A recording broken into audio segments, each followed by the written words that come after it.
அத்தியாயம் 40 அமைதியின்மைக்கான ஆதாரம். சுமார் 5 நிமிடங்கள் மிருகக் காட்டிற்குள் ஆழமாக நடந்த பிறகு, தனது உயர்ந்த புலன்களின் பண்பின் மூலம் திடீரென ஒரு ஆபத்து உணர்வை உணர்ந்ததால், மிருதன் திடீரென தனது நடப்பதை நிறுத்தினான். ஆபத்து உணர்வை விட, மிருகக் காட்டில் அவன் மேலும் பயணித்த பிறகு, இருட்டில் யாரோ அல்லது ஏதோ ஒன்று அவனை பின்தொடர்வது போல் உணர்ந்தான்.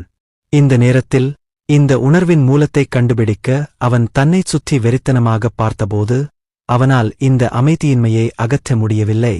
இருப்பினும், அவன் எவ்வளவு கடினமாக முயற்சி செய்தும் மூலத்தைக் கண்டுபிடிக்க முடியவில்லை. இதனால் அவனுக்கு குளிர் வியர்வை கொட்டியது. ஆபத்து! பின்னர் அவன் தனது உருமாற்ற திறனை முழுமையாக செயல்படுத்தினான். ஆனால் தற்போது அவன் உணரும் திடீர் பதட்டத்திற்கான மூலத்தைக் கண்டுபிடிக்க முடியவில்லை. மற்ற தரப்பினர் தனக்கு நெருக்கமாக இருப்பதை தனது உயர்ந்த புலன்கள் மூலம் அவனால் அறிய முடிந்தது. ஆனால் அவர்கள் எங்கே இருக்கிறார்கள் என்பது அவனுக்கு புரியவில்லை. இது மிருதனை மிகவும் எச்சரிக்கையாக இருக்கச் செய்தது. ஏனெனில் தேவைப்பட்டால் மற்ற தரப்பினருடன் ஈடுபட அவன் எல்லாவற்றையும் செய்யத் தயாராக இருந்தான். இருப்பினும், இந்த நேரத்தில் அவன் எதிர்வினையாற்றுவதற்கு முன்பே, திடீரென்று எங்கிருந்தோ ஏதோ ஒன்று தனது உடலைச் சுற்றிச் சுருண்டு விழுவதை உணர்ந்தான். உடனடியாக பயத்தில் இருந்து அதிர்ச்சியடைந்த மிருதன், தெரியாத எதிரியைத் தவிர்க்க தனது கேல் சவாரித்திறனை உடனடியாக செயல்படுத்த முயன்றான். இருப்பினும், திடீரென்று பின்னணியில் ஒரு சத்தம் கேட்டதால், தான் மிகவும் தாமதமாகிவிட்டதாக விரைவில் கண்டுபிடித்தான். ஹீஸ்! இப்போதும் கூட, மிருதனின் உடலைச் சுற்றி அவர்கள் தொடர்ந்து சுருண்டு கொண்டிருந்ததால், அவனால் அதை பார்க்க முடியவில்லை. அவர்கள் கண்ணுக்குத் தெரியாதவர்கள் போல. காத்திருங்கள், கண்ணுக்குத் தெரியாத ஒரு பிறழ்ந்த மிருகம். திடீரென்று ஒரு சிறப்புத்திறன் கொண்ட இவ்வளவு பிறழ்ந்த மிருகத்தை நான் சந்திப்பேன் என்று நினைப்பது எவ்வளவு மோசமானது. என்ன நடக்கிறது என்பதை உணர்ந்த அந்த நேரத்தில் மிருதனின் இதயம் வேகம் குறைவதை உணர்ந்தான். இருப்பினும், என்ன நடக்கிறது என்பதை அவன் உணர்ந்தாரா இல்லையா என்பது முக்கியமல்ல. ஏனென்றால் மற்ற தரப்பினர் அவனது கால்களிலிருந்து தொடங்கி அவனது உடலைச் சுற்றி வேகமாக மேல்நோக்கிச் செல்லும்போது அவனது வயிற்றை அடைந்து கொண்டிருந்தனர். இந்த பிறழ்ந்த மிருகம் செய்வதைக் கவனித்ததும், மிருதன் உடனடியாக தனது அதிர்ச்சியடைந்த மனநிலையிலிருந்து விழித்துக் கொண்டான். முதலாவதாக, அது முதலில் அதன் கால்களைச் சுற்றிக் கொள்வதன் மூலம் தப்பிக்கும் அதன் திறனை நடுநிலையாக்கியது. இரண்டாவதாக, அதன் இரையின் குழப்பத்தைப் பயன்படுத்தி, அது திடீரென்று அவற்றைச் சுற்றி இடைவிடாமல் சுழன்று, அதே நேரத்தில் அவற்றின் உடலைச் சுற்றியுள்ள பிடியை இறுக்கியது. இது மிகவும் தந்திரமான, பிறழ்ந்த மிருகம். அதன் இரையை எப்படி மூலையில் பிடிப்பது என்று தெரியும். அதோடு, எதிரிகள் தங்களை என்ன தாக்கினார்கள் என்பதை அறியும் முன்பே எப்போதும் அவர்கள் மீது பதுங்குவதை சாத்தியமாக்கிய கண்ணுக்குத் தெரியாத திறனும் இருந்தது. அடடா! என்று தன் இடத்தை விட்டு நகர முடியாமல் தவித்தான். மாசா என்றி கொடுத்து, கெத்து காட்டலாம்னு பார்த்தா, முதல் நாளே சங்கு உதிர்வாங்க போல இருக்கே, மிருதன் உள்ளுக்குள் சபித்துக் கொண்டான். பின்னர் அவன் இந்த சூழ்நிலையைச் சமாளிப்பதற்கும், இந்த தந்திரமான பிறழ்ந்த மிருகத்தால் உயிருடன் சாப்பிடப்படுவதைத் தவிர்ப்பதற்கும் வழிகளைப் பற்றி விரைவாக யோசித்தான். சிறிது நேரம் யோசித்த பிறகு, அவன் அந்த விகாரமான மிருகத்தைப் புறக்கணித்தான். அவன் தன் கட்டுப்பாடற்ற கைகளைப் பார்த்துவிட்டு, விரைவாக தன்னை அமைதிப்படுத்திக் கொண்டான். பின்னர் ஒரு கொடூரமான புன்னகையை வெளிப்படுத்தி, அடமுட்டா அசுரனே, என்னை இப்படி மூலையில் தள்ள முயற்சிப்பதன் மூலம் நீ ஒரு பெரிய தவறு செய்துவிட்டாய் என்று கூறினான். அப்படிச் சொல்லிக் கொண்டே, மிருதன் ஏற்கனவே தனது கூர்மையான நகமுள்ள விரலைத் தன் உடலைச் சுற்றியிருந்த கண்ணுக்குத் தெரியாத உடலில் சுழற்றி, நிற்காமல் அதன் உடலில் தனது நகமுள்ள கையைத் துளைத்திருந்தார். இரத்தம் சிந்தியது. ஹீஸ்! மிருதன் தனது நகங்களைக் கொண்ட கையை அதன் உடலில் தொடர்ந்து துளைத்துக் கொண்டிருந்தபோது, காட்டில் திடீரென ஒரு சீறல் சத்தம் எதிரொலித்தது.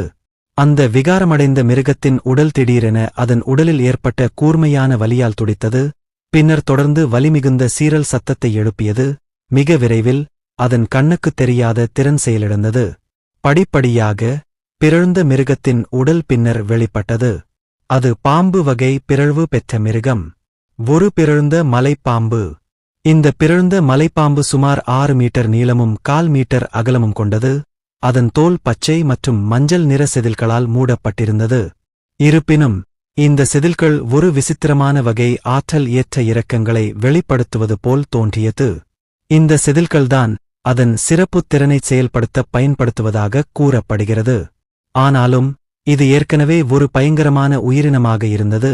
அதன் இரையை பிடித்து, பின்னர் அவற்றை மூச்சுத் திணறடித்துக் கொள்ளும் திறன் கொண்டது. மேலும் இந்த உயிரினம் பிறழ்ந்து அதன் பழக்க வழக்கங்களுடன் நன்றாக ஒத்துப்போகும் ஒரு சிறப்புத் திறனைப் பெற்றது. ரொம்ப பயங்கரமாயிருக்கு. இந்த கட்டத்தில் மிருதன் தனது நகத்தால் ஆன கையை அதன் உடலில் மேலும் துளைத்தபோது அது தப்பி ஓட முயன்றது. ஆனால் இறுதியில் மிருதனின் பிடியில் இருந்து தப்பிக்க முடியவில்லை. இவ்வளவு பிறழ்ந்த மலைப்பாம்பு தன்னைத்தானே வரவழைத்துக் கொண்டபோது அதை எப்படி அவனால் விட்டுவிட முடியும்? இந்த மலைப்பாம்புக்கு ஒரு சிறப்புத் திறன் இருந்தது, ஒரு கண்ணுக்குத் தெரியாத வகை திறன். இந்த உண்மையைக் கவனித்தபோது மிருதன் உடனடியாக உற்சாகமடைந்தார். எல்லாவற்றிற்கும் மேலாக இது பல்வேறு விஷயங்களுக்குப் பயன்படுத்தக்கூடிய ஒரு சரியான திருட்டுத்தனமான திறன். ஆமாம், சட்டவிரோதமான அல்லது ஒழுக்கக்கேடான விஷயங்களைத் தவிர. சரி, ஒருவேளை அதை உங்களுக்காகப் பயன்படுத்துவது அவ்வளவு மோசமாக இருக்காது. அதாவது திறன்களையும் நுட்பங்களையும் பெறுவது. ஒருவேளை அது போரில் பயனுள்ளதாக இருக்கலாம். மிருதன் தனக்குள் தீவிரமாக யோசித்தபடி உள்ளுக்குள் தொண்டையைச் செருமிக் கொண்டான். அந்த எண்ணத்தை மனதில் கொண்டு மிருதன் தனது நகத்தை அந்த உருமாறிய மலைப்பாம்பின் உடலில் ஆழமாக துளைத்து அது சத்தமாக சீறிப்பாய்ந்தது. அதைத் தாங்க முடியாமல் அது அதன் தலையை அவனை நோக்கி நீட்டிக் கடிக்க முயன்றது. இருப்பினும் மிருதன் தனது தலையை லேசாக சாய்த்து பின்னர் அதன் உடலில் தனது கையை துளைத்துக் கொண்டே இந்த வகையான அவநம்பிக்கையான தாக்குதலை எளிதில் தவிர்த்துவிட்டான். இந்த மிருகக் காட்டிற்கு அவன் வந்ததற்கான காரணம் முதலில் அறிவுப் புள்ளிகளைச் சேகரிப்பதற்காகத்தான் என்ற உண்மை இருந்தபோதிலும் இந்த நேரத்தில் மிருதன் இந்த மலைப்பாம்பின் மறையும் திறனில் அதிக ஆர்வம் காட்டினான். அதை மனதில் கொண்டு அவன் தயக்கமின்றி தனது திறமையைச் செயல்படுத்தினான். இரத்த அதிகாரத்திறன் செயல்படுத்தப்பட்டது. விரைவில் இந்த பிறழ்ந்த மலைப்பாம்பின் இரத்தத்தை விரைவாக ஆனால் சீராக வெளியேற்றியதால் அவனது உடலைச் சுற்றி கண்ணுக்குத் தெரியாத காந்தப்புலம் தோன்றியது. மலைப்பாம்பு தனது இரத்தம் விரைவாக வடிந்து போவதை உணர முடிந்தது.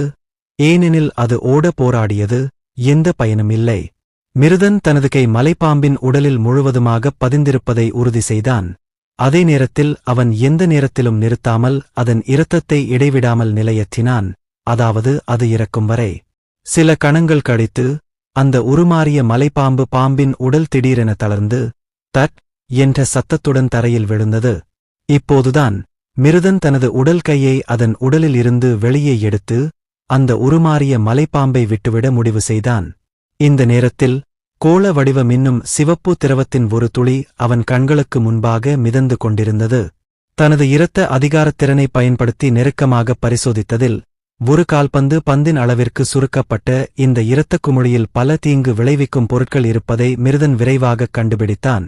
அவை அவன் உறிஞ்சப்பட்ட பிறகு தனது இரத்த ஓட்டத்தில் பொறுப்பற்ற முறையில் உறிஞ்சப்பட்டால் அவனுக்கு தீங்கு விளைவிக்கும்.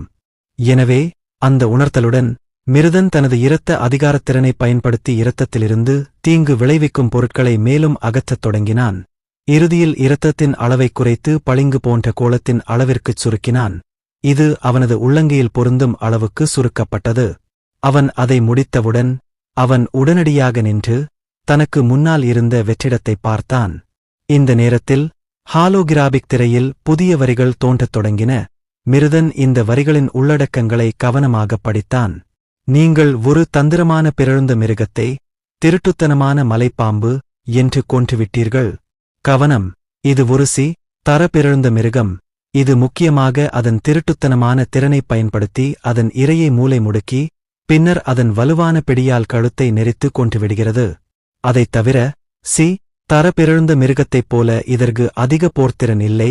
எனவே நீங்கள் முழுமையாகச் சுருண்டு விழுவதற்கு முன்பு தாக்கியவுடன் கொல்வது எளிது. இது மிகவும் தந்திரமான பிறழ்ந்த மிருகத்தைக் கொன்றதன் மூலம் நீங்கள் 500 அறிவுப் புள்ளிகளைப் பெற்றுள்ளீர்கள். இறுதியாக கொண்டாட வேண்டிய ஒன்று, இப்போது என் முயற்சிகள் வீணாகவில்லை போலிருக்கிறது. உரையின் இறுதி வரியைப் படித்த பிறகு மிருதன் மகிழ்ச்சியுடன் கூறினான், 500 அறிவுப் புள்ளிகள். அவனது அசல் திட்டத்தின்படி குறைந்தபட்சம் ஒரு நுட்பத்தையோ அல்லது திறமையையோ புரிந்து கொள்ள முடியுமா என்று பார்க்க சுமார் 1000 அறிவுப் புள்ளிகளையாவது சேகரிக்கப் போனான். இருப்பினும் அவன் எப்படியாவது இந்த பாம்பு மிருகத்தை ஓரிரு முறை எதிர்கொள்ள முடிந்தால் அவன் முதலில் திட்டமிட்டதை விட அதிகமான அறிவுப் புள்ளிகளைக் குவிக்க முடியும். அதை மனதில் கொண்டு மிருதன் தனது உற்சாகத்தை இனி மறைக்க முடியவில்லை. இருப்பினும் அவன் சமாளிக்க வேண்டிய ஒரு முக்கியமான விஷயம் இருந்தது. அந்த நேரத்தில் அவனது கண்களில் ஒரு புதிய அறிவிப்பு மின்னியது. அதைத் தொடர்ந்து உரைகளின் வரிகள் தோன்றின. திருட்டுத்தனமான மலைப்பாம்பு என்ற பிறழ்ந்த மிருகத்தின் இரத்தசாரத்தை நீங்கள் பெற்றுள்ளீர்கள். இந்த இரத்தசாரத்தில் திருட்டுத்தனமான மலைப்பாம்பின் இரத்த அறிவு உள்ளது. இதை உட்கொள்வது அதன் அனைத்து திறன்களையும் சாத்தியமான பண்புகளையும் உங்களுக்கு வழங்கக்கூடும். மிருதன் தனது இரத்த அதிகாரத்திறனை பயன்படுத்தி இரத்தத்தை திடப்படுத்தி பின்னர் அதை தனது கைகளால் பிடித்த பிறகு இந்த அமைப்பு கூறியது. இதை படித்த பிறகு மிருதன் தயங்காமல் அமுக்கப்பட்ட இரத்தப்பந்தை தனது வாயில் எறிந்து அதை விழுங்கினான். அடுத்த கணம் அவன் அமுக்கப்பட்ட இரத்தத்தை விழுங்கிய உடனேயே ஒரு புதிய அறிவிப்பு தோன்றியது. ஒருங்கிணைப்பு பயன்முறையை செயல்படுத்துதல். ஒருங்கிணைப்பு தொடங்குகிறது. ஒரு திருட்டுத்தனமான மலைப்பாம்பின் இரத்தத்துடன் ஒருங்கிணைப்பு நடந்து கொண்டிருக்கிறது. திருட்டுத்தனமான மலைப்பாம்பின் இரத்த நிறைவுடன் ஒருங்கிணைப்பு 100%. நீங்கள் திருட்டுத்தனமான மலைப்பாம்பின் இரத்தத்துடன் முழுமையாக ஒருங்கிணைத்துவிட்டீர்கள். இதன் மூலம் பின்வரும் கூடுதல் திறன்களையும் பண்புகளையும் பெற்றுள்ளீர்கள். வெப்ப கண்டறிதல் 100%, திருட்டுத்தனமான செதில்கள் 100%, பைதான் கண்கள் 100%, பிடிப்பு 100%, வலுவூட்டல், திருட்டுத்தனமான மலைப்பாம்பின் வலிமை 100%.